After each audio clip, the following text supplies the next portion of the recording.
Students of classical architecture is welcome to have Craig Hamilton, world-renowned classical architect. He studied at the University of Natal and has lived in Britain since 1983, trained with Michael Rearton Associates, cathedral architects of Birmingham and Hertford. He established his firm in 1991 and has received multiple awards from the Georgian Group, Natural Stone Awards, and the ICAA Arthur Ross Awards. And he's done countless collaborations with artisans and artists such as Sandy Stoddart, which he'll be highlighting today. And we're very pleased and happy that he agreed to do a lecture with us. So take it away, Craig. Well, thanks very much, Eric, and good afternoon, everybody. I think it's afternoon there, just afternoon there in Indiana. It's just getting dark here in Wales, but I'm very pleased to provide you with a little summary of what we've been working on these past few years through the pandemic. I've rather cheekily titled the lecture Back to the Baroque, because the Baroque has somehow, for one reason or another, played its part in the design of the various buildings that we've been working on. We're going to be showing you work that we've been doing in America on your side of the pond, and then also jumping across the pond to work that we've been doing here in England. And we're also going to be jumping around in time. So we're going to be leaping backwards and forwards to antiquity, to modern day classicism of the 1920s and 30s in America and here in the United Kingdom, and muddling things up as classical architects all do, so that time becomes totally meaningless as we all have a huge amount of fun referring to the dead great architects that we so admire and pay homage to. So if we begin with the first image, I've got Peter from my office who is ably going to be helping me move slides and hopefully can point also at various things as we progress. So we begin with a project that we finished a few years ago in Dallas, Texas. It's in fact probably more Renaissance inspired than Baroque, but given that the Baroque grew out of the Renaissance, I thought we could happily start here. So this is a commercial building which is on a site in Dallas, uptown Dallas, owned by a client who's become a repeat client for us. It's a bespoke commercial development which offers a rather unique environment in Dallas of classical buildings within a landscaped, beautifully landscaped and verdant green oasis in the middle of the city. And we were honored to be given the opportunity to play a small part in this development on a rather awkward triangular site. So in the foreground, we've got what is in fact a toll road. And you can see the site is rather triangular in shape, which made the design quite tricky. And the end result, as you can see, really to summarize, is in effect a palazzo on the left, adjoined by a double-tiered temple, really. And there are all sorts of references which we'll sort of run through. I think if we move to the next slide, Peter. Sorry, Peter, we just pop back to the last slide. There's one further thing I wanted to mention. In the foreground, in front of the portico of the temple, you'll see, and I'm not sure whether you can point, Peter, yeah, a colossal statue by Alexander Stoddart. Its final location was not precisely in this position, but some of you will know how important collaboration with sculptors is, and artisans is for us as a practice, and me personally. And so throughout this lecture, you'll see constant references made to sculpture, and we mustn't all forget that sculpture from antiquity played a central role in architecture, and in fact, the architecture was subservient to the sculpture.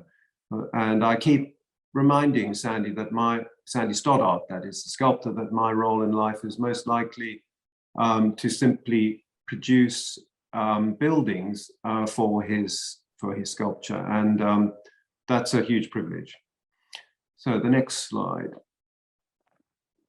This is the opposite elevation onto a street known as Maple Avenue, where you can see the temple and palazzo arrangement, with, on the right-hand side, a small building which you will recognize straight away, makes reference to the Tower of the Winds in Athens, and it houses a security guard that guards the building.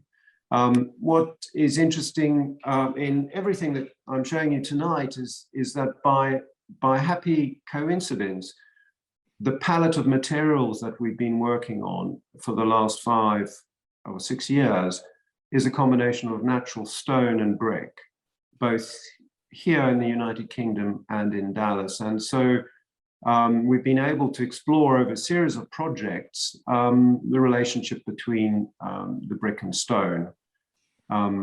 Next slide, Peter. This is an aerial view showing the context of the building that we completed a few years ago, which you can see in the immediate foreground. Stretching over to the right, you'll see a rotunda, which Peter will point to. There we go. That area is known as West Campus. The triangular building, the triangular site where our building is placed is known as North Campus. And then over to the left of our building, there's a city block, which is currently occupied by 2 undistinguished housing units. And at the end of this lecture, I will be showing you our proposed development for the same client of what we call East Campus, which occupies that site. And in the middle of the lecture, I'm going to be offering you slides of a newly completed bell tower that we completed for this campus, and Peter can show you the position is more or less there. And it's a classically designed bell tower, which pops its head above the rooftops of the campus to show itself to the city, and is a sort of defiant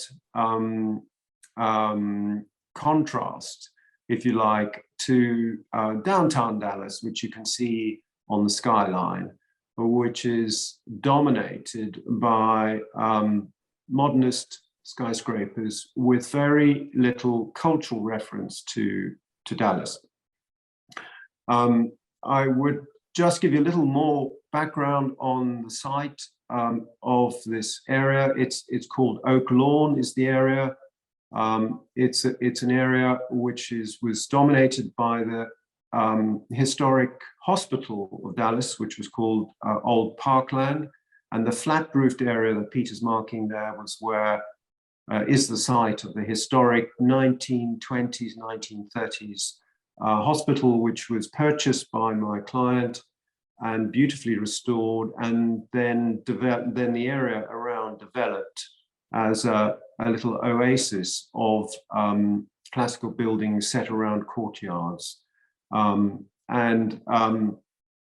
A lot of the references that we make in the buildings will relate to the fact that this is a verdant, green, oak treed area compared to the rest of the city. You can see there's a toll road in the foreground, and the site obviously has to deal with that as well. Next slide, Peter. a view taken from a drone, I presume, showing you the north front of the building. And just for those that might be interested, the classical orders employed on this building begin with our greatest British architect, Lutyens, on the ground floor, or the lower order, which is rusticated, with his disappearing pilaster. And sat on top of that are orders which relate to Alberti, who Eric was just reminding me, you have a wonderful statue by Alexander Stoddart on your campus at Notre Dame.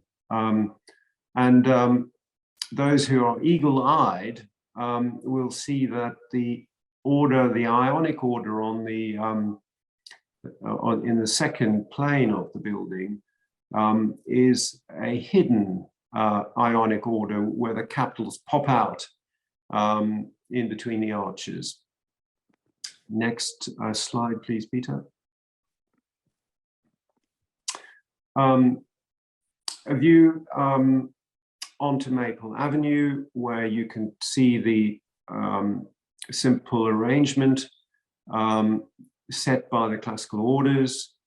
Obviously, this is a building which is a steel frame structure, so that enables us to achieve large areas of glass between the masonry.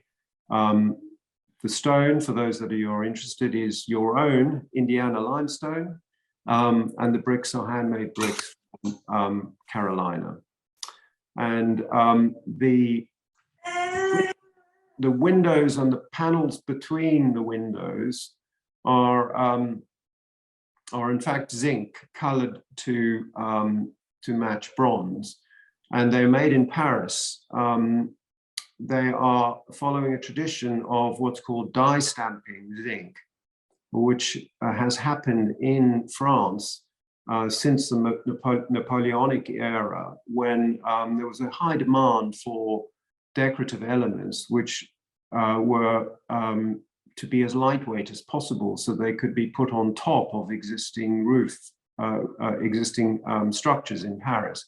And they developed these wonderful factories in the 1820s where decorative elements could be stamped out of lightweight zinc, which would then be applied to a structure.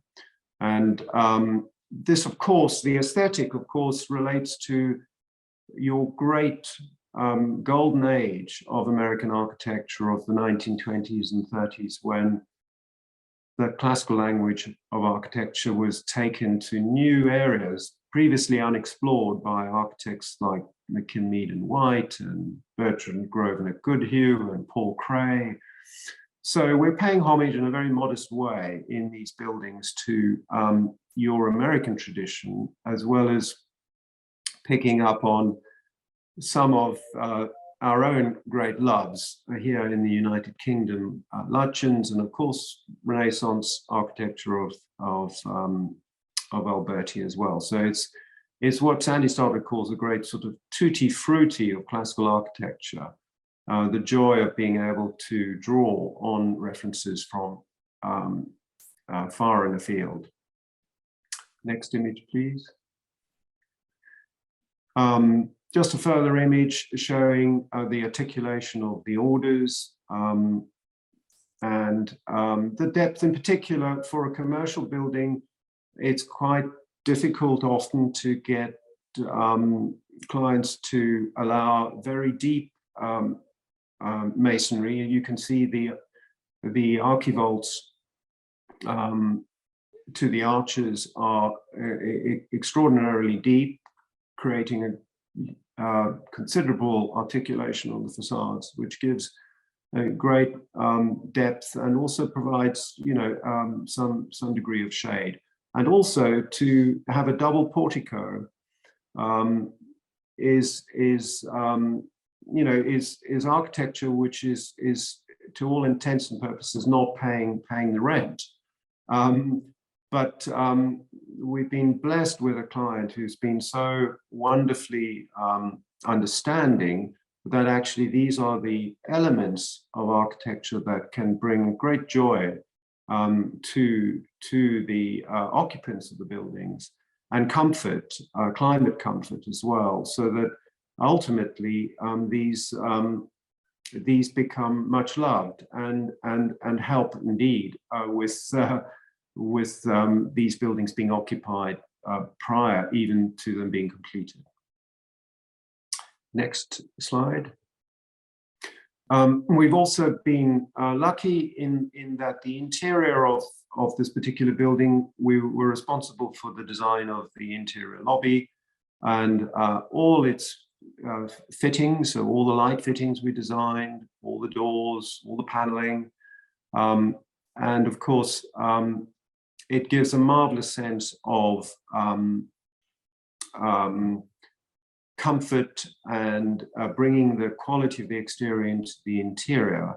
The references here are to the great tradition of club buildings that you have across the United States, both in New York and Washington and Chicago, one thinks of the University Club in New York.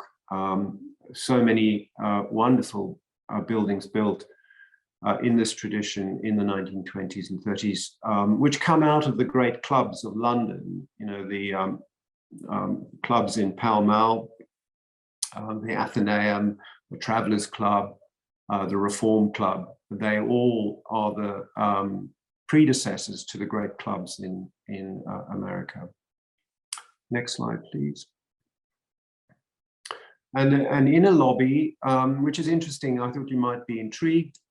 It's a small room which is used by the tenants for informal meetings, but it's paneled with the remains of the paneling from the 1690s Hamilton Palace. No relative of mine at all, but in Lanarkshire in Scotland. It was a great palace trying its best to outdo Versailles, which was demolished in the 1920s, late 1920s, built by the Dukes of Hamilton. And one of the rooms, the music room, had paneling, this paneling and this fireplace. And they were bought by one of your great tycoons of the 20th century, Randolph Hearst, who you will have no doubt heard of. He was a great purchaser of paintings and architecture from Europe. And he purchased this entire room from the Hamilton Palace sale and put it in his mother's, by repute, put it in his mother's property in California. And when she died, my client's parents bought it and installed it in their Highland Park residence in Dallas. And just at the time we were designing this building, his parents had unfortunately just died. And the building was sadly to be demolished, and he was offered the chance to salvage the paneling. So we redesigned this room to incorporate as best we could the paneling, and we had it restored, and it sits happily in this space as a comfortable reminder that classical architecture can physically, even when the building is demolished, the detailing, much loved, beautifully worked, can be repurposed and given a new life in another building in another age. And that's what we've tried to do here. Next slide, Peter. Hamilton Palace, you can see a giant neoclassical building which started very modestly and then grew into a gigantic building which was probably impossible to afford. Look at the number of chimneys, for example. I don't think I've seen a building with so many chimneys before. Next slide, Peter. And this is the room. This is the music room. You can see it was far grander, a little taller. It had a painted coffered ceiling, but there's the fireplace. There's the Corinthian order. There's the Grinland Gibbons type carving around it, and it's all been lovingly brought back to life, slightly lower in scale, but I have to say more in proportion than it had been previously in the previous house, which was very low ceilinged. Next slide, Peter. And then some of the details on the exterior. We were lucky enough to be allowed to design all of the classical detailing and to take some liberties with the design of all of the orders. This is the Corinthian order. And here you can see references to the location in Dallas. So we have the use of acorn drops, which relates to the area, which is called Oak Lawn. And then we have a longhorn cow, which is a symbol of Texas. And then above that, a sunflower at the apex. So these were drawn by us full size, then modeled, and then carved in Indiana limestone and brought to site and erected. Next slide, please. And you can see the capitals here in place on the top order. And then at the balustrade, you can see the use of animals populating the balustrade. So we've got the bighorn sheep, which are indigenous to the USA, propping up a central panel with a single star of Dallas. So this is a way of giving the building a voice, giving it life. If you imagine the building as a mountain, I always regard these commercial buildings of huge scale as a sort of mountainscape. You're looking at a cliff, and the more you lie back in the grass and look up at the cliff, the more you see, the more detail you see. As your eyes become accompanied to the shadow, you see details of animals. So it's that way of thinking in producing a building that can hold your interest at a distance and close up. And just sneaking in at the bottom of the picture are the capitals of the Ionic order. They are the anti-capitals, which sneak in a little recess in the brickwork. Next slide, please. And of course, we were also lucky enough to be given the opportunity to design a lot of the light fittings on the inside and the outside. And they were beautifully made for us in Dallas to our designs. More symbols relating to the building are incorporated on the top. You can see the pelican of piety, which is a Christian symbol. The pelican supposedly takes blood from her own breast to feed her fledglings. And the whole building, as you'll see, has a strong reference to the idea of civic duty, of human beings being capable of doing things that are beyond their own interests, but in the interests of the wider community, the wider spirit, a sense of duty. It's a theme that runs throughout this particular building, worked on by ourselves with the client. Next item. These are just workshop photographs showing the scale. You can see the size of the lanterns, all beautifully made, ready for incorporation. Next slide.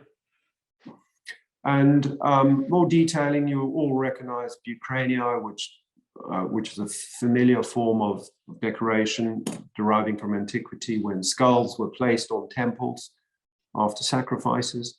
But here we have oak leaves and we have acorns as well. And these are the full-size drawings that we do for the modelers. You can see in the next slide.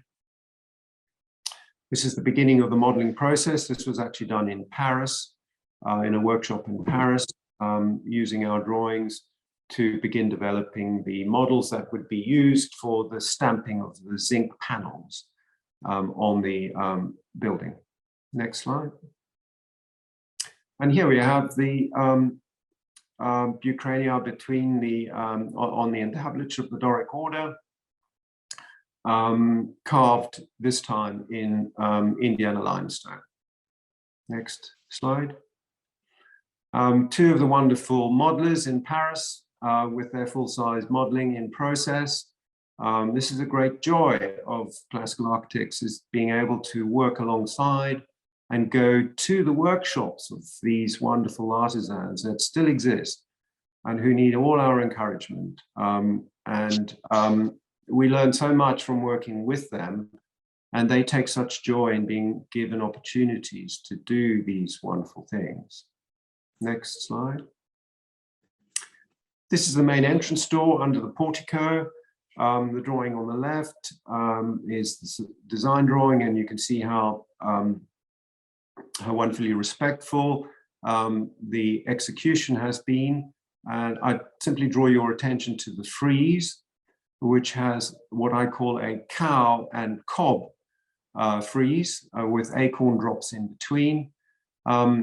And here, those of you who know the work of Laurie Lee, Laurie Lee, the great American sculptor from the 1920s and 30s, who worked alongside Bertrand Grosvenor Goodhue, who was an extraordinary architect, and Lee's influence is felt throughout this project, and indeed in a couple of the other projects that we're showing elsewhere. And you can see the lanterns either side and the bronze doors. You can see the acorn drops dropping down from the console brackets either side,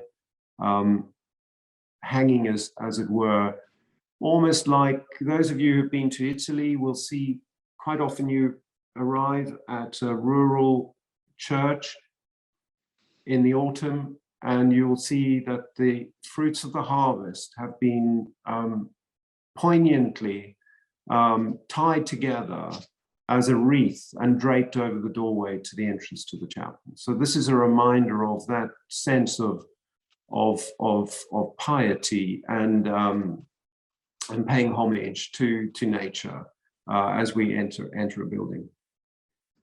And of course, on this drawing on the left, you can see the pesky Lutyens Doric order appearing through the rustication at the top. Next slide. A detail of one of the zinc panels that I was describing earlier, with two flying angels supporting oval central plaques, which either have the Pelican of Piety, shown at the top, or the simple version of the single star in the middle. Beautifully modeled and paying homage to that tradition of steel frame early 20th century buildings where these kind of spandrel panels took on wonderful decorative schemes. Next slide. And here we see the first input from Alexander Stoddart. This is one of the panels of a frieze, which is about 45 inches tall, gives you an idea of scale, of the story of Cincinnatus, who was a Roman senator and gave his name to one of your great cities. There he is on the left. And this is all part of the theme of civic duty and humility and modesty of people in power. So we have the retired senator who's already served his time, served Rome well, and he's gone back to his farm. And if you look on the left, you'll see there's a leg of ham hanging from the roof, and below that some onions. And he's leaning on his plow. And his wife and his daughters are in rural garb. And on the right, the senators of Rome are arriving to implore him to come back and solve the problems of Rome. Rome is in dire straits. And he goes back to Rome and he deals with the problem within 21 days, and he leaves the moment he solved the problem. He gives up the power, and it's that idea of a reluctant ruler that we all so wish that we had is celebrated in this frieze. And it's obviously beautifully executed. The rhythms of the sculpture relate so beautifully to the architecture, and of course fulfill all the requirements of a frieze, of a classical frieze. Look at the rhythm of the arms of those senators, how they all play with the relationship between the vertical and the horizontal, and that beautiful swing of the body of the wife, that beautiful curve that answers the curve of the robe of the first senator. Next slide, please. And we mentioned in the first slide about the central figure in the piazza outside the building. This is an allegorical figure of, it's colloquially known as the Spirit of Duty, but its full title is the Angel of the Categorical Imperative. So it's really celebrating that moral idea that human beings are capable of sacrificing much of what they do in order to do good for the sake of others. And it's on an enormous scale. You can see Sandy has very helpfully cut out an image of himself to scale in his workshop, showing you the size in relation of a human being in relationship to, this is the plaster cast. Should we see the next slide? And here it is in its full size in the workshop with the wing still to be assembled. It just gives you an idea of the incredible scale and beautiful articulation of the figure. Next slide. And here it is. These are poor quality photographs, I'm afraid, with terrible parallax. But nevertheless, they give you an idea of the bronze, the final bronze on its granite pedestal with its mysterious circular disc below it, celebrating the idea almost like a halo, a mysterious halo. And it stood against the building's position between the first bay of columns, rather interestingly. And in the distance on the right-hand slide, you can just see the frieze that we spoke of previously, the Cincinnatus frieze. Next slide, Peter. And a terrible parallax photograph, but just giving you the context of this statue. Next item. So we now move across the pond to England, to a project we've been working on since 2018. It's an important historic house from 1730, which we've been involved with the repair of the house itself, along with the design of a whole series of new structures in the grounds of the estate. This, as I said, comes from 1730. It's at the tail end of what we call the English Baroque period. So here we have the first reference to the Baroque. Should we look at the next slide, Peter? And interestingly, as I said, it is brick and stone. We are looking at the entrance facade, and I'm just showing you this to give you the context of the next series of designs that we've been working on. And what's really interesting about the English Baroque is that it takes great reference from the Italian, European Baroque, but it has its own rather shy and more modest characteristics. But what I want you to pay attention to is the fact that we have a giant Doric order, which is very attenuated. You will all see just how many diameters there are there. It's probably upwards of 12. In the door case itself is Corinthian. And then take note of the keystones over the windows. Take note in particular of the sills below the windows, the shapes of them. And then on the pediment, we have urns of different shapes, but we also have, now rather decayed, we have the figure of Apollo and Diana on either side. So it's a very simple idea. It's a very flat facade, very simple in its articulation, but it presents on this facade a whole series of ideas. Now let's look at the next facade, which is the south facade. Okay, so this is just around the corner. The Doric giant order persists, giving the rhythm. We now have a central door case that is Ionic. Look at the sills, they're completely different. The sill details and the keystones are different as well. So we have a very subtle play on what we saw on the east elevation.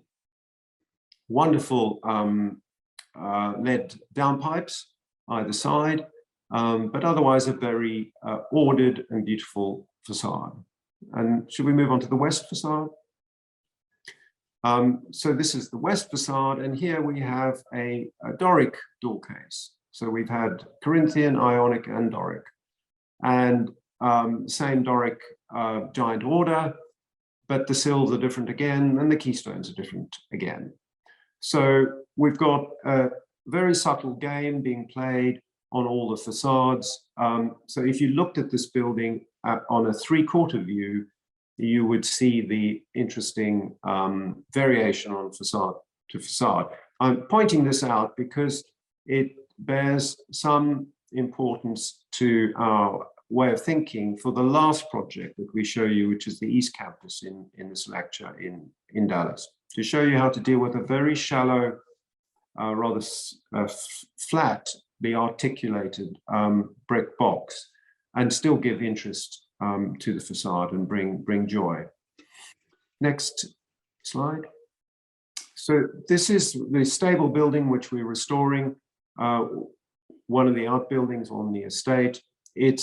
You will see that it's suddenly Palladian in its detailing, so that the joy of the English Baroque, which extends from sort of post the London fire of 1666 through to 1730, where the architects like Wren and Vanbrugh and Hawksmoor set about, having learned the rules, the classical rules, set about employing them in the most wonderfully glorious way, with scant regard to what is right and what is wrong, simply having fun. Then in the 1730s onwards, the Georgian period, the Palladians come in with a much more purer, dogmatic arrangement of how to employ the orders. Neither way of making architecture is wrong, and neither is right in a way. I'm just illustrating the difference. And this particular project illustrates that within the years of the 1730s, this change in the way one thought about classical architecture happened. So there's the Palladian aspect, and then the English Baroque in the same, within a few yards of each other. Next slide. The interior, I only have photographs taken from books, I'm afraid, because that's all is possible to show. But the interior is an absolute riot of beautiful craftsmanship, almost bordering on the Rococo. The handrail, which is completely extraordinary and unique, with abundant carving and extraordinary detailing. Next slide, please. The entrance hall, the staircase again, wonderful Rococo plasterwork on the ceilings, and completely inventive Corinthian capitals on the bottom left image. You can see with heads of deer popping out between the canthus leaves, completely individual in their design. Next slide, please. And I put this slide in because on the left is an extract from Domenico de Rossi's great tome publishing the work of Bernini and Borromini. which was very important to the English Baroque architects. And the door case on the right-hand side, you can see there's a direct influence or reference to Bernini's design on the left by the architect of this particular project, whose name was Smith of Warwick. And you can see how he's subtly developed the idea and changed it. Next slide, please. This is the frontispiece of de Rossi's great 2-volume set, in which the work of Michelangelo, Borromini, Bernini, amongst others, was detailed in beautiful plates. Next slide, please, Peter. The client who built this particular building was a Catholic and went to Rome and would have been familiar with Borromini and Bernini's work. And this is one of the rooms in the upper floor of the building, which was devoted as a chapel at a time when the Catholics in England had to be very careful about where they had their chapels. So this was tucked up in the attic. And but I want you to just look at the shape of the ceiling and the curves, the outward curves in the corners. And then if we look at the next slide, this I'm sure you will all recognize as the cloister of St. Carlo alla Quattrofontana in Rome. Most extraordinary building designed by Borromini. And you can see the corners of the same curve. Surely the architect from the 1730s had this building in mind when he was preparing that design. And it's just a very helpful exercise, I think, for us all to realize how you can take an element from a design in a cloister and put it in the attic of an English country house and create a chapel out of it. Of course, this cloister adjoins the great chapel by Borromini, so it's a wonderful reference. Next slide. And this is an extract from the same book of the Palazzo Barberini by Bernini, and in particular the entablature with the console bracket supporting the corners, and sandwiched between them is a masked head, and they appear all the way across the corners. And we were tasked with the idea, with a small intervention within the house, if we could go to the next slide, of designing a new fireplace. And I recalled a visit to the Barberini and recalled in particular the device of the mask between the console brackets. And it seemed to me an interesting idea that we might develop. And so here on the left, we have the head of Hercules. You will all know that Hercules, the strong man of the classical world, had 12 labors that he had to endure as penance. And he's symbolized by, he usually wears the skin of the Nemean lion that he killed, and you can just see the lion's head poking up like a cap above his head. And so we thought we might invent a 13th labor for Hercules, and that this might be the battle with the console brackets. So he's being squashed, he's struggling to survive being squashed by these two console brackets. And his lion skin drops down between the two larger console brackets. And the paws of the lion, the feet of the lion, are left dangling at the bottom. Now you have to remember that this room, you need to know that this room is what we call in England a boot room. So it's a room where you come out of from the exterior and you take your boots off. You've been out in the rain and in the mud, and you take your boots off in this room before a fire, roaring fire. So there are all sorts of references on this little fireplace to the idea of feet, of toes. So we've got the lion's paws, and then we have the guttae at the bottom, which look like toes. And of course, there are 4 rather than 5 because Hercules is a god and doesn't have mortal number of toes. And then, of course, there are more toes dropping down on the central console. So I'm just illustrating this as a way of introducing a little humor and wit and fun derived from a faraway place in Rome and placing it in a humble boot room in the basement of an 18th century house somewhere in England. Next slide. And this is the finished sandstone fireplace just before completion, carved beautifully in stone, monumental pieces of stone, and beautifully carved. Let's look at the next slide. So there you can see poor old Hercules being squashed with his lion's skin cap, the wonderful diminishing discs forming a guilloche pattern as they diminish down towards the base. And on the right-hand side, you can just see the lion's paws, done in beautiful stonework with very fine joints.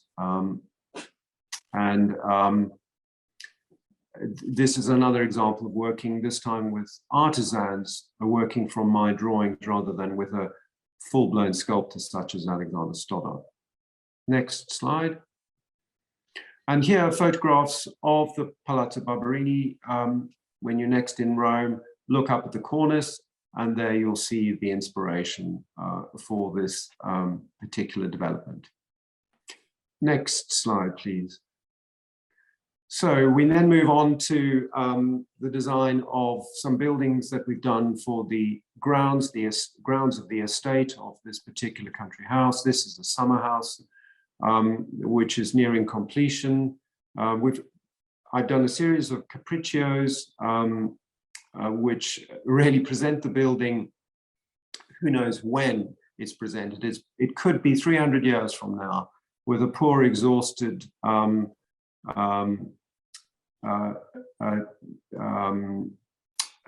herdsman looking after his sheep in the grounds of this building. We hope these buildings are designed and built to last for hundreds of years. You can immediately see that there are all sorts of Baroque and in particular Mannerist ideas on the building, the double layering of the semicircular pediments. Next slide, please, Peter. This is probably slightly clearer. And references to Michelangelo's work in Florence would be plainly obvious to most people. Look out for the masks on the center of the lower pediments, which appear on all 4 elevations. Again, this is this could be 300 years ago, or it could be 300 years hence from now, when gardeners wore beautiful smocks and we had beautiful wheelbarrows compared to the wheelbarrows that we currently have in the 21st century. Next slide, please.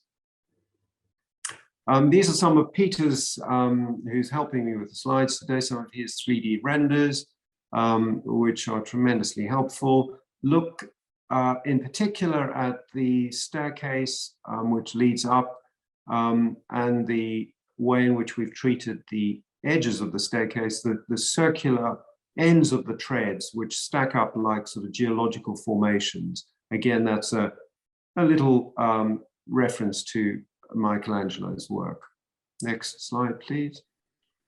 And this is the entrance elevation with its copper roof, brick and stone facades. Next slide, please. And we were hoping the building might be ready to show you it complete, but it's not quite. You can see it's unusually built within a steel framed shed, which gives it complete, means it's completely protected from the weather as we build it. The red horizontal beams running across the top are the great crane that from which the huge masonry blocks are suspended and laid in place. And Peter can just point out, you can see the first mask on the face. And I ought to point out that the whole building really is a sort of homage to Michelangelo. So there are lots of references to his work, both as a sculptor and an architect. Next slide, please. Looking between the scaffold, you'll see this is the east elevation. So we have the mask of dawn. So those of you who know his work, Michelangelo's work in San Lorenzo, will know of the famous statues of dawn, dusk, day, and night. And so we produce some masks that pay homage rather embarrassingly, modestly, because this is not work of the work of a great sculptor. It's really artisanal work of people interpreting my drawings. What I would point out is the two layers of pediments that we've got, just to give you some idea of the scale.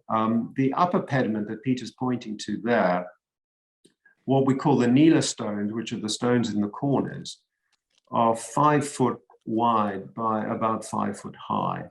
They're huge stones, gives you an idea of the scale. And they are about 4'6", 5 foot deep. So this is, albeit a small building, is monumental in scale. Next slide, please. These, we'll just run through them very quickly. These are the drawings that I did for the 4 masks. So this is Dawn, who is with her eyes closed. We've got Day with eyes wide open, furrowed brow. We all know that sleep is much more comfortable than the horrors of the quotidian world that we all have to cope with while we're alive. So here's poor Day, struck in the full heat of the noonday sun, trying to deal with the complexities of being a human being. Next one. And here we have dusk with the curtains half drawn, as it were. And the next slide. And here we have night, blessed serenity of sleep with the dark curtains drawn. So this is a very simple idea of paying homage to some great architectural work in surrounded by moldings, which some of you will recognize as being from Michelangelo's rather mischievous set of moldings that he first employed in Florence in the 1520s, with the sloping coronas and all sorts of other mischievous movements of the moldings. Next item, please. So some photographs from the scaffold showing the beautiful masonry and the way the architecture has developed out of the drawing. Gives you some idea of the scale of what we're dealing with. Next slide, please. Here you can see the complexity of the masonry and the jointing and how all of that needs careful working out. Next slide. And a further view, this is of the night mask. Next slide. And a close-up of the night slide. These are, I think, from memory, about 36 inches high. Each one of these panels is 36 inches high by about 32 inches wide, something like that. Gives you the idea of scale. Next slide, Peter. The lantern on the top, which has just recently been fixed, is clearly a very, pays homage to those great Baroque lanterns that one sees in Rome. And sat on top is the owl. We all know Michelangelo's reference to the owl in his famous sculpture of Night in San Lorenzo in the new sacristy. Next item. And a photograph of the lantern on top of San Carlo alla Quattrofontana in Rome, showing you the homage that's being paid here to our forebears, working with this wonderful malleable idea of classical architecture. Next slide, please. A render that has been done of the interior, showing you the interior. The floor is what we call opus sectile, which opus means work and sectile means cut. And it's a way of cutting stone and letting it in to other stone. And then drawing on the stone by incising into it to get the detail. We have a ceiling which incorporates bucrania and great ribbons and garlands dropping down. And then there's a frieze, which Peter can point out, just below the gallery, which is a sort of night and day frieze incorporating ideas relating to the masks outside. And then there's inlaid walnut shutters, which close the windows, which is a further reference to Rome and Italy, where walnut is a preferred beautiful timber that's used on the interior. Next slide, please, Peter. The frieze with its owls and with the night and day masks repeating all the way around the building. So it's a way of bringing some of the narrative of the exterior into the interior. Next slide, please. And all sorts of details on the interior. This is a basin which is done in stone with a stone niche behind. It really takes on the form of a lavabo. One thinks of lavabos in monastic settings, and the detailing is again paying homage to Michelangelo. Next item. Detail of the faucet, the outlet, the spout for the basin, which is an obvious development of those tiny little masks that form part of the architecture of San Lorenzo in Florence. Next item. And indeed, probably the most obvious homage to Michelangelo is a niche in the wall, which hopefully one day might have his bust, based on Daniele de Volterro's wonderful bust of Michelangelo. And I'll just point out the console bracket, which supports the socle, is really a tribute to the Mannerist idea of turning a leaf form into a bucrania. So you can see the form of the eye, the eyes of the bucrania, and then the bottom end of the skull, but it's expressed as a leaf. Next slide, please. Some of the detail craftsmanship for the ceiling, with the beautiful laurel leaf decoration being done in clay, ready for casting in plaster. Next slide, please. And the floor. This is the opus sectile floor we put in to show you the wonderful floor that you will all know from the cathedral in Siena, inlaid with different marbles. And next slide, please, Peter. And here it is being laid not too many weeks ago. So each piece of the red limestone is inlaid with the white limestone, and then there are inscribed lines that give you the definition. It makes a beautiful permanent colored contribution to the interior. Next slide.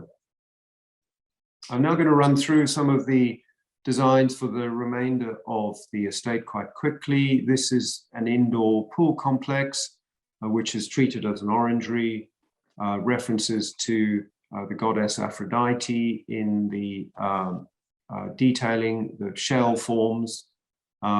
Look out for the curved ends at either end of the building, which is a phenomenon which is repeated throughout these designs. Next slide, please. This is the end of the same building, and here the scalloped ends are much more noticeable. And here in the Capriccio, we have a young architect who could be, he could be now, or he could be 300 years ago, or 300 years from now. And he's sketching. And there's a broken tree on the left, but it's got a wonderful new bit of growth. And beside his feet is a faithful dog, his stick, because he walks to Rome.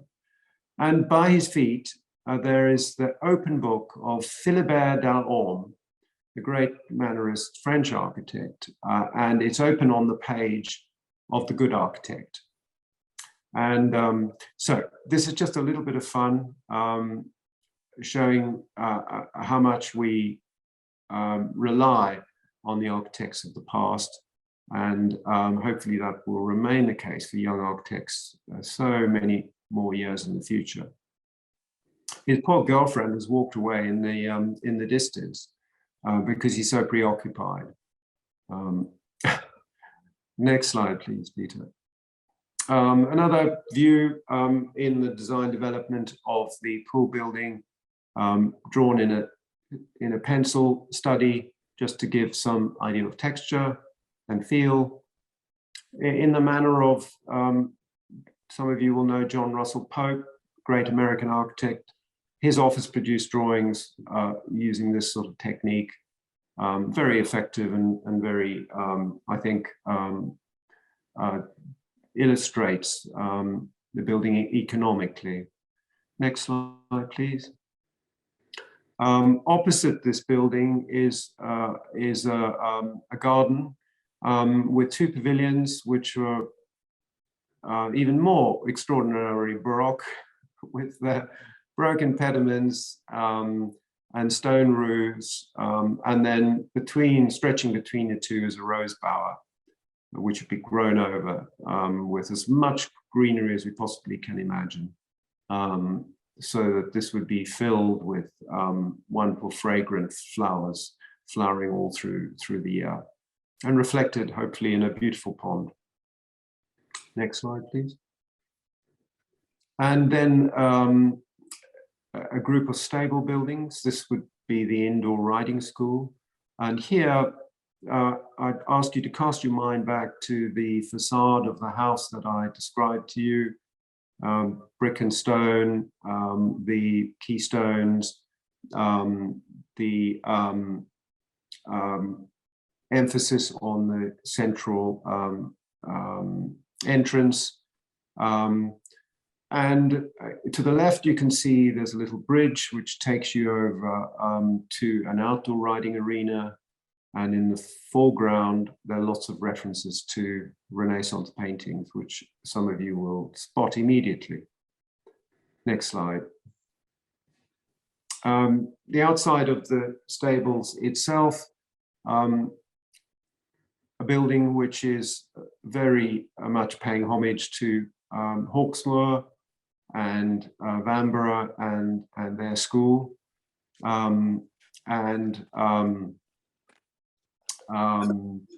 rather startled young man on the left, discovering that a poor pilgrim is resting in the grounds of the new stables, and a rather exhausted horse, and a shrieking bird, a warning in the tree above.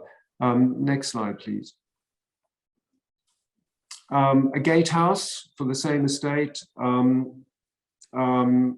In the 18th century, the gatehouse that once occupied the entrance to this estate became subsumed and was subsequently almost entirely lost. So there was a need to celebrate the entrance to the estate at one of the corners of the estate. So this was the design, and the Capriccio shows the stonemasons working away in the foreground. It would hopefully have a stone pyramid over its center, and then the device of the curved scalloped walls either side of the central sort of portico, if you like, is repeated in this design as well. Next slide, please.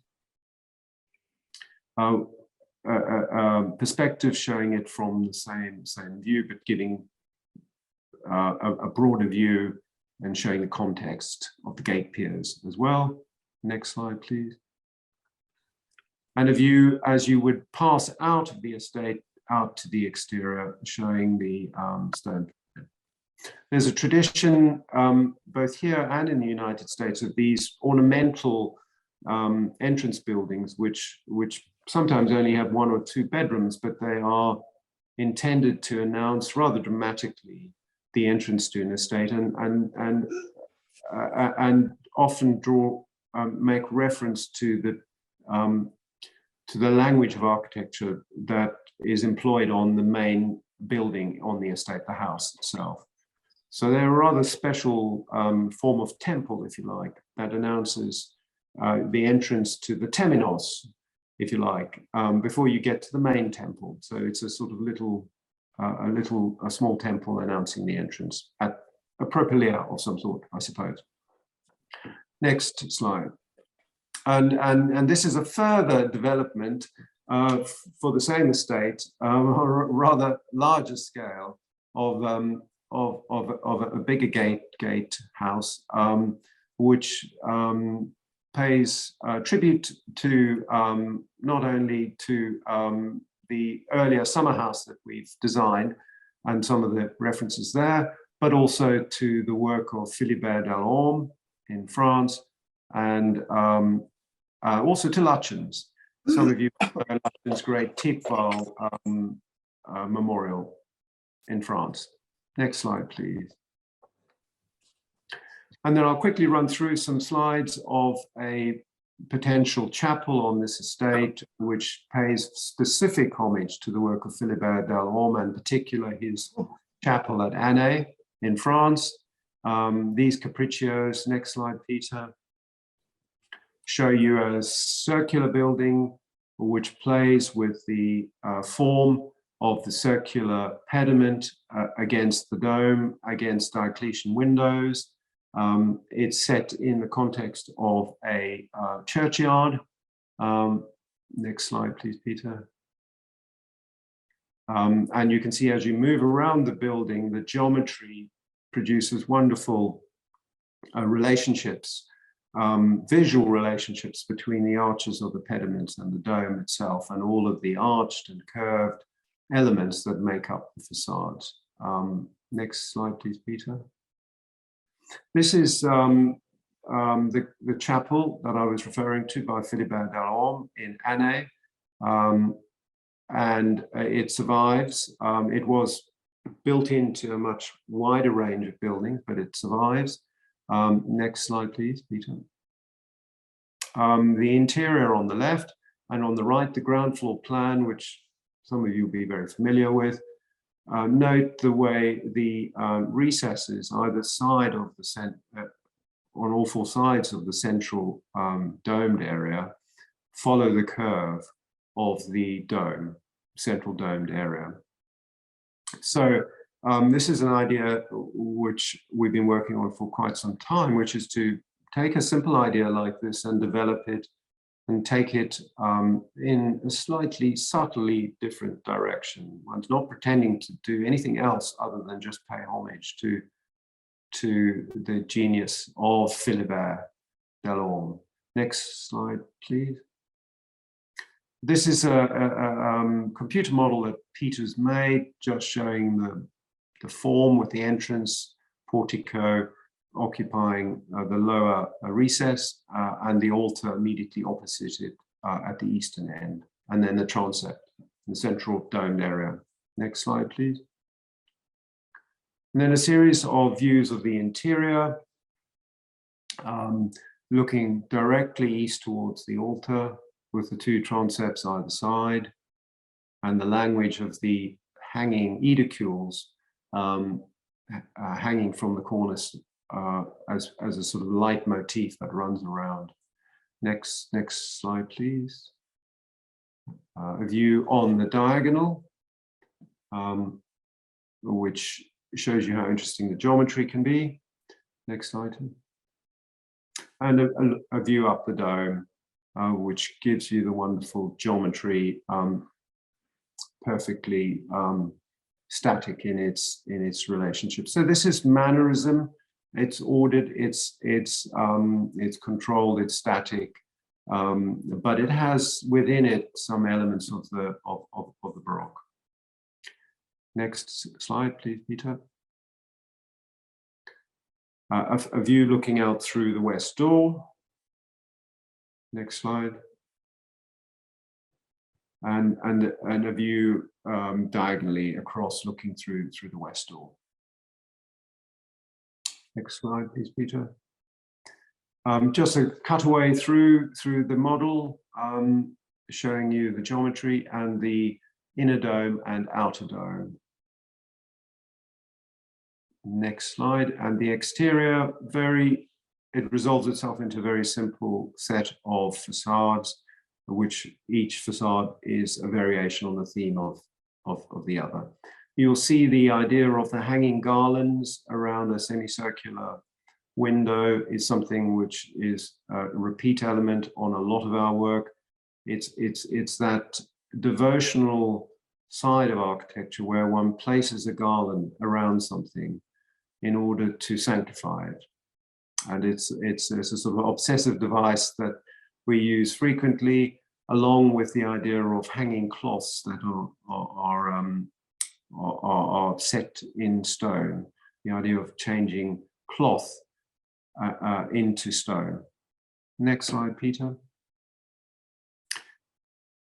Well, we now pop back across the pond, back to Dallas, back to the same campus, where rather miraculously our client has had a dream for many years of placing a bell tower at the center of a campus, in the same way that so many university campuses, both here and in America, have bell towers at the center of their heart, not only to ring out on the happy and sad and memorable days of the year, but also to be a marker in space. They're symbolic buildings, towers. They're very seldom built these days because they have no rentable space in them. So they are, but they are a great gift to the world because they offer not only the joy of music, of bell tolling, but they offer being a marker in space. And at a townscape or cityscape level, they become like personages. They have a cityscape impact in a positive way. So this bell tower was finished in November last year. We only have a few photographs of the finished building. We hope to have some more in the next few months. But it is roughly 230 feet high, copper roof, brick and stone again. It has a lot of architecture at the base, a lot of detail, a lot of interest, as you would expect, a lot of sculpture. And then the middle section of the shaft of the bell is what I call a field of repose or a field of rest. So in contrast to the busyness of the base of the tower, it has a central area. And then the apex, which responds to the city, has more architecture again. And in this case, it has a bell, which is the same diameter as the Great Big Ben bell on the Houses of Parliament in London. So it's 9'2" in diameter, and it weighs 13.5 tons. So a very significant bell, which was commissioned specifically and made in an 18-month period. The whole bell tower was built in 18 months throughout the pandemic and is really an extraordinary feat. It is built, it's load-bearing masonry, but tied to a concrete structure, a concrete frame structure behind. Its dedication really is to the idea of opportunity in America, the idea that America has given huge opportunity to so many people through since its inception. And so the theme of the building sort of celebrates the idea of opportunity, which is an interesting idea. Next slide, Peter. This is a close-up of the detailing. You can see the orders are of our own invention. They are a sort of Corinthian order stacked on top of each other. There are lots of Michelangelesque devices, lots of hanging cloths in stone. And peeking into the interior, you can see the interior is open. So it's a true monument. It's open to the exterior. It has two seated figures, one of Aristotle and one of Adam Smith, seated outside the principal entrance. Next slide, please. Front elevation detail with the figure of opportunity being the deity in the middle, dead in the center of the, or if you look at the little plan on the left-hand side, you'll see the whole of the interior is devoted to the deity opportunity, or in Greek terms, the Tyche, the goddess of chance, opportunity. And then the two-seated giant bronze figures flanking the entrance, two philosophers basically that support the narrative of the building. The little side plan on the right, bottom right-hand side, indicates the sort of diagonal relationship between the tower. Peter, I don't know whether you can show that. There's a little pavilion which our client occupies, and it has a beautiful diagonal relationship with that little building. Next slide, please. Cross-section through the base of the bell tower. And what's interesting to note is that the statue of opportunity rises on a pedestal through an open well in the floor. It's what's called an open crypt. And some of you will know the tomb of Napoleon in Paris, where this device was employed by the architect Visconti. And it's an idea which derived from that, where you have a crypt below, which is linked by an open well to the upper chamber. And then you can see how there's enormous height. You have to bear in mind that the statue is 20 foot high. So that gives you an idea of the scale. There's a dome, a hexagonal dome, immediately above the masonry, and then a second drum, and then the next dome. And the staircase that takes you up the bell tower spirals around through the masonry, through the thickness of the masonry, and get you up to those little walkways either side of the top dome, inner dome. And from there, there's a metal staircase takes you up to the bell itself. Next slide. The interior render showing the figure of opportunity and 4 statues in the niches surrounding, which represent the various opportunities that have been given to people in allegorical terms. So there's a farmer, there's an industrialist, there's an educationalist, and there's also an artisan. I'll come back to those in a moment. Next slide, please. This is an early sketch, which is one of the very first sketches where one was still trying to work out the form of the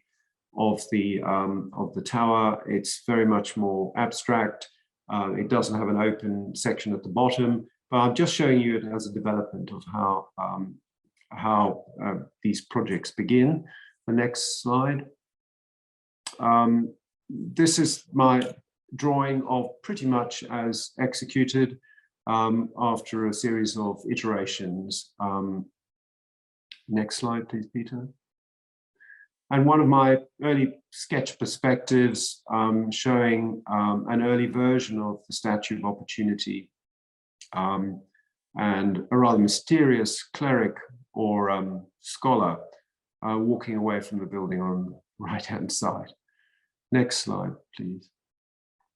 The model that Peter very cleverly made, which we then printed as 3D model in our office, which shows the cutaway section through the bell tower. So you can see the crypt, and then the bottom section with the statue, and then the middle section where you climb up to the platform where the clock is. And then above that is the bell. Next slide, please. And obviously at the lower levels, there was all sorts of opportunities for architectural narrative and detailing to, we explored options for the capitals using local symbols. We explored options for the keystones, and also there are opportunities for inscriptions. You particular note the repetitive use of hanging drapes in stiff form, and some of them with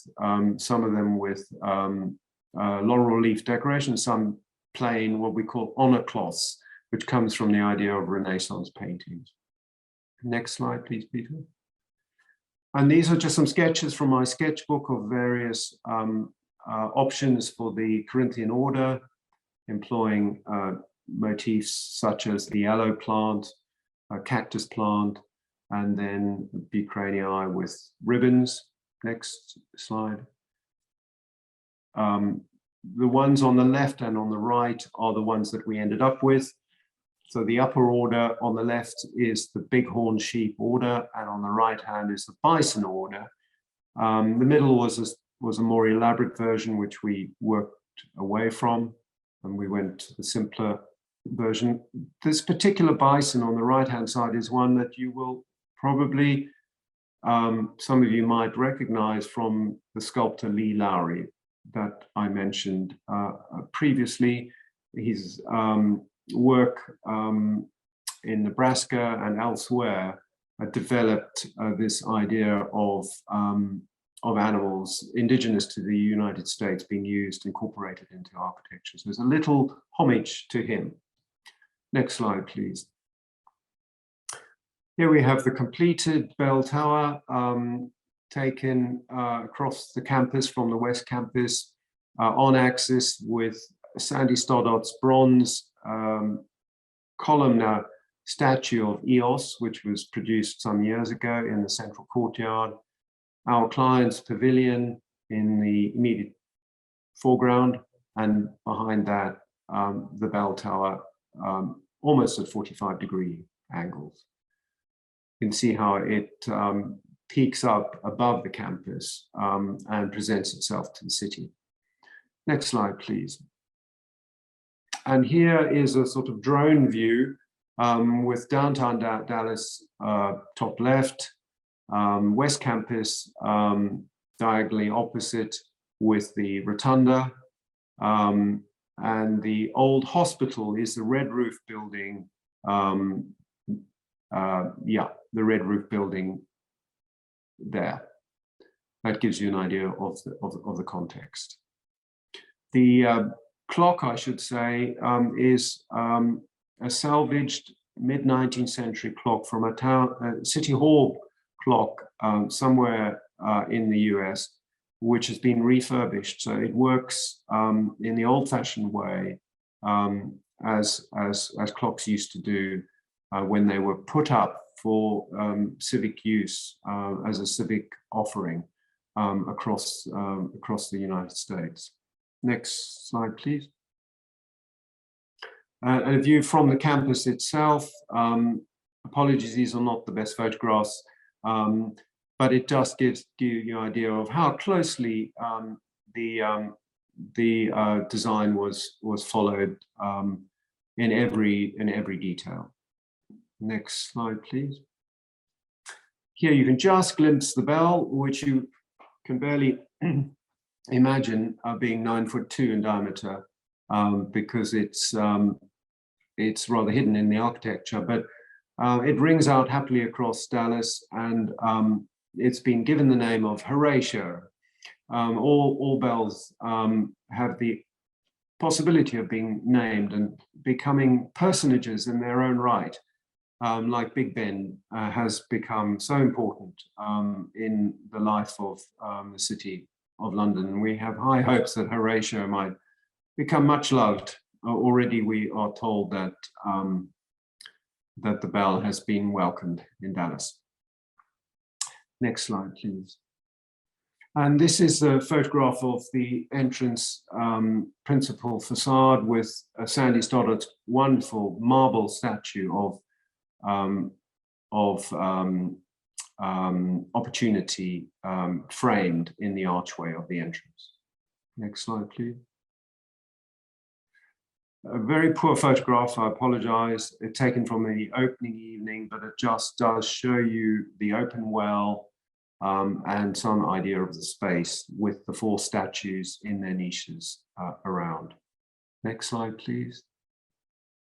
And the lower chamber, the crypt in inverted commas, where further statues will be placed. Off the crypt, the circular space of the crypt, there is a museum room, and there's also a sort of formal dining room area, which is used for special occasions. Next slide, please. So this is the entry into the museum room.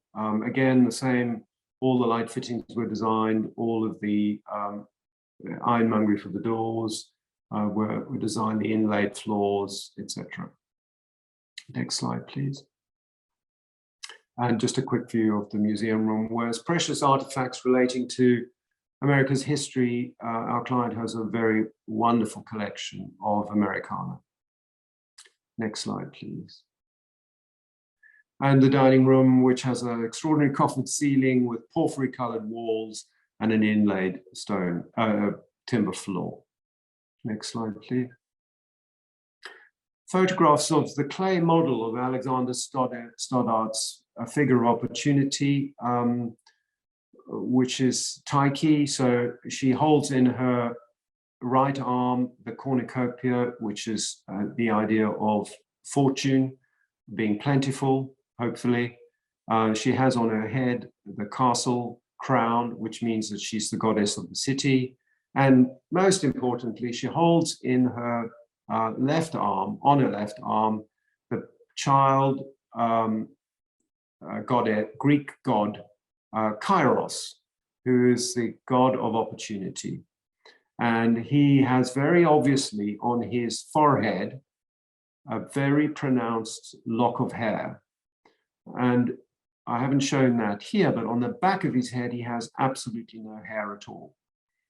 This was an idea the Greeks invented, that opportunity is something that confronts you like that forelock, and you have to grab it before it passes by, because when it's passed by and you turn around and try and grab it, the back of the head has no hair at all. So it's a visual way of describing how the idea of opportunity needs to be grasped.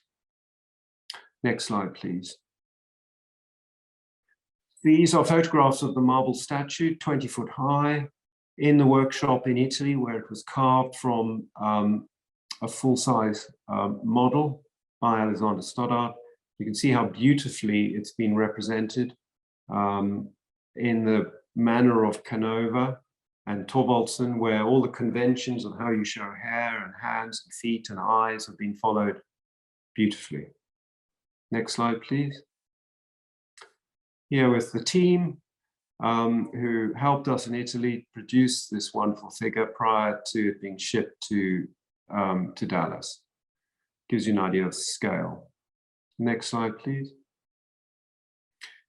Drawings from Alexander Stoddart's sketchbook of the 4 figures that I mentioned in the niches. These are the very early sketches. Next slide, please, Peter. These are his beautiful drawings of the final figures, or more or less the final figures. And I'll draw your attention to the figure on the right, the stonemason. And you can see in this sketch, he has his stonemason's mallet and chisel, his cap, which was so common in the 1920s. Stonemasons had caps that they wore, and they wore ties. Look at that. If only all our All our wonderful craftsmen wore ties today. And he leans on an acroter, which subsequently was changed, you'll see, in a very interesting way when I show you how it finished up. Next slide, please.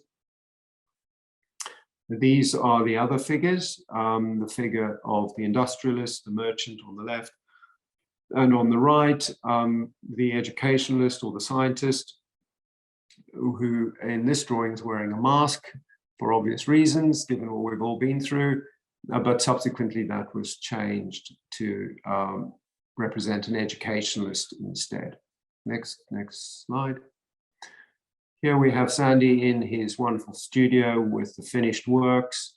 The stonemason on the left is in fact a tribute to Laurie Lee, Lee Lowry, the sculptor.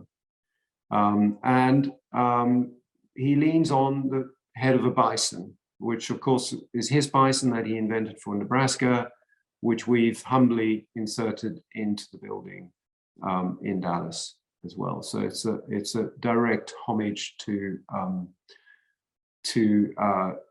him. And the next figure along is the merchant who sells wool, and he has the fleece of a sheep. He's leaning on the fleece of a sheep, and that is a direct reference to Thorvaldsen, the great Danish sculptor's wonderful sculpture of Jason with the fleece. Some of you will know it from the Thorvaldsen Museum in Copenhagen. Next slide, please. Sketchbook sketches from Sandy of the seated figures to go outside the memorial bell tower. Next slide, please. And these are his little maquettes, which he's working on at the moment. Aristotle on the left, the philosopher, and Adam Smith on the right, the philosopher as well. You all probably know that in classical iconography, philosophers are usually presented at least partly bare-chested and seated. That's the convention that is followed here. Next slide, please. Now we move back across the pond and we go back again to the English Baroque of 1730. Some of you will know this great pile-up of classical buildings in Greenwich outside London, with Inigo Jones' Queen's House in the middle, and the work of Wren and Hawksmoor surrounding. The reason why I'm showing this is because it was a precedent for the next project, the final project I'm going to show you, which is the East Campus in Dallas, which is an entire city block.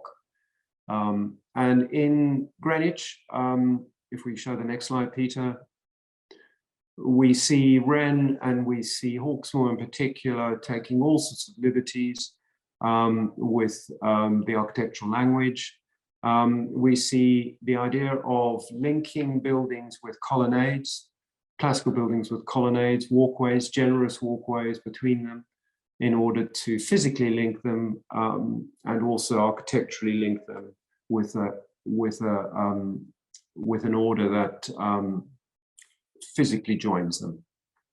Next slide, please. And you can see on the slide on the left that Hawksmoor is using language of brick and stone, in this case, 2 colors of stone, but he's breaking all the rules. He's doing all sorts of interesting things. He's changing the scale of the central doorway in relationship to the giant orders. There are circular windows. There are interesting keystones where he needs them. There are wonderful draped, pedimented edicules on the extreme left and the extreme right, which are all really a development of that simple language that I showed you on the facade of the house, 1730s house. And so this way of thinking about architecture, the English Baroque, served as precedent for our development of the East Campus. Next slide, please. So here we have an aerial, or sort of aerial view. And I have to say, all these watercolors, these particular watercolors have been done by Chris Draper. Some of you will know Chris from his work at his workshops in Rome. It's a site which is diagonally opposite the West Campus, hence the emphasis on the diagonal to link the two campuses together. So we have one central 8-story block in the middle with a great tower over the top, which pays homage to the sort of American high-rise of the 20s and 30s. And then we have 2 blocks either side, which are sort of brothers or sisters. They speak the same language, but they are individually different. They're different heights. They have central pediments. They have porticos or loggias on the upper floor in different places. They employ similar edicules in different places. It's a way of dealing with 3 simple blocks of architecture that do not have the enormous depth of articulation on the facades as we saw on the first Renaissance. First Renaissance inspired North Campus that I showed you in the first slide. So we have to garner interest and maintain interest by a play of ideas across the facades and between the buildings. And I mentioned the colonnades at Greenwich. You can see how each building has its own giant order portico, which provides wonderful shade, particularly in Dallas. And then we have these generous 20-foot wide, single-story colonnades that link the 3 buildings together externally. And then we have various terraces with colonnaded pergolas grown over at different levels, which link the buildings together at different levels and provide further platforms at different heights. You can see that the buildings are surrounded by a very significant sort of landscaped area in the foreground. Our clients are obsessed with making the landscape as rich and verdant as possible, and so all set against the red brickwork is this beautiful greenery of mature trees that are all set to buildings. Again, this is a commercial office development that will be lettable. It has all sorts of demands in terms of flexibility for our client to be able to let it in different ways at different times. But the language that's employed is linked to the West Campus, linked to the North Campus, but again, it has its own vocabulary, so that's very identifiably the East Campus. So this idea of unity, of interest within unity. Next slide. And a ground floor view of the main entrance, and then the porticos of the smaller blocks on either side. You can see the central tower has a sort of pyramidal buildup of pediments and projections, and then a tempietto on the very top. And again, it's a combination of Indiana limestone and brick, as on the other campuses. Next slide, please. This is the great Esperson building in Houston, in Texas, not that far away. And is just one of the wonderful examples of how to take a tall building and terminate it interestingly against the sky, how you step it up. I mean, America was absolutely the forerunner in dealing with taking the classical language and making it so interesting in terms of how you deal with a tall structure. And so the homage is quite obviously being paid to buildings of this sort in this particular project. Next slide. This is just a very early sketch done before one of the very first sketches, just to show you that the overall idea has stayed pretty much the same it's, the buildings in this case were all symmetrical. We've sort of moved away in a much more sort of Baroque way with more interests and differences in scale. But the germ of the idea is there from day one. This is pretty much the first sketch that was done. Next slide, please. Again, we're working on the interior of each one of the buildings. Will have their own lobbies, which will be have different characters. This is the lobby of the tall building in the corner, and you will all spot the references to Michelangelo straight away. These are early renders showing the very architectural form of the lobby. Next slide, Peter. Showing the central fireplace with niches either side, and a rather mischievous extension of the Doric capital running around underneath the entablature. Next slide. The window wall on the interior with edicules, which again pay homage to Michelangelo, surrounding each window. Next slide, please, Peter. And another view of the lobby. Next slide.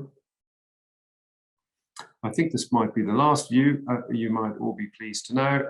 Just a detail with quite unusually, although not for us, because we've used this device quite often before, the column, the Doric order, is buried in the wall, more or less it's what I call an archaeological order, because quite often in Rome you will see an earlier Roman column from antiquity buried in the wall of a later building, and that gave architects in the early 20th century the idea, and indeed Michelangelo even earlier, the idea of burying the wall, burying the column in the wall.